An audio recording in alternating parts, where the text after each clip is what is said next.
সকালের অমৃতবাণী। প্রথমেই আমরা একটি বাক্য দেখি। বাক্যটি নেওয়া হয়েছে গীত সংহিতা 120 অধ্যায়ের 1 থেকে 2 পদ। আমি সংকটকালে সদাপ্রভুকে ডাকি, আর তিনি আমার ডাকে সাড়া দেন। হে সদাপ্রভু, মিথ্যাবাদী মুখ ও ধান্দাবাজ জিভের কবল থেকে আমাকে রক্ষা করো। এই বাক্যে ঈশ্বর বলছেন, এই পদে দাউদ গীতিকার তার ব্যক্তিগত অভিজ্ঞতা প্রকাশ করেছেন। তিনি বলেন, সংকটে প্রভুকে ডাকলে তিনি সাড়া দেন। জীবনের কঠিন সময়ে আমরা যখন ঈশ্বরের কাছে সাহায্য চাই, তিনি আমাদের প্রার্থনা শোনেন।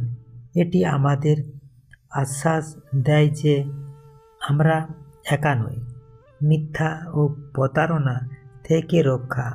এখানে মিথ্যাবাদী মুখ ও ধান্দাবাজ জীব দ্বারা বোঝানো হয়েছে অপবাদ, কুৎসা, মিথ্যা অভিযোগ, প্রতারণা। গীতকার প্রার্থনা করেছেন যেন ঈশ্বর তাকে এসব অন্যায় কথা ও ষড়যন্ত্র থেকে রক্ষা করেন।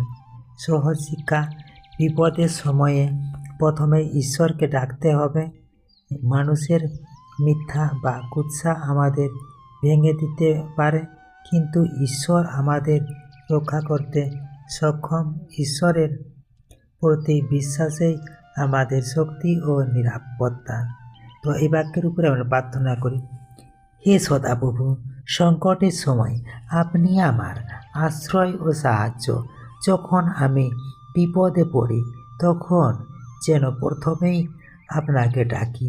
মিথ্যা কথা, অপবাদ ও প্রতারণার হাত থেকে আমাকে রক্ষা করুন। আমার হৃদয়কে শান্ত রাখুন এবং সত্যের পথে চলতে সাহায্য করুন। আপনার সুরক্ষা ও করুণার সবসময় আমার উপর থাকুক। যিশুর নামে প্রার্থনা করি। Amen, amen, amen.